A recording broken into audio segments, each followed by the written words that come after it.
సోమవారం రోజున ప్రతి ఒక్కరూ శివుడిని పూజిస్తుంటారు.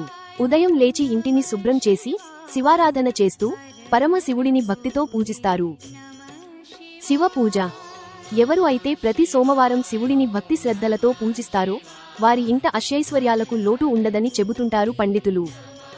భక్తితో పూజ అయితే కేవలం శివారాధన చేయడమే కాకుండా సోమవారం రోజు ఈ ఒక్క పని చేస్తే ఇంట్లో ఉన్న దరిద్రం వదిలి అదృష్టం వరిస్తుందని చెబుతున్నారు పండితులు. అదృష్టం.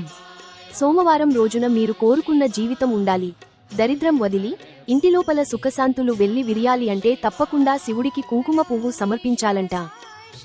శివ ప్రసన్నం. ఎవరు అయితే సోమవారం రోజున శివుడికి కుంకుమ పువ్వు సమర్పిస్తారో వారికి అదృష్టం కలిసి వస్తుందంట.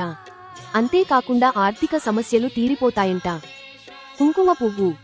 ముఖ్యంగా సోమవారం రోజున పరమేశ్వరుడికి కుంకుమ పువ్వులు సమర్పించడం వలన కోరుకున్న జీవిత భాగస్వామి జీవితంలోకి వస్తుందని చెబుతున్నారు పండితులు. సోమవారం. అలాగే వివాహం జరిగిన వారు శివుడికి కుంకుమ పువ్వులు సమర్పించడం వలన వైవాహిక జీవితంలో ఉన్న సమస్యలు అన్నీ తొలగిపోయి జీవితం చాలా ఆనందంగా ఉంటుందంట.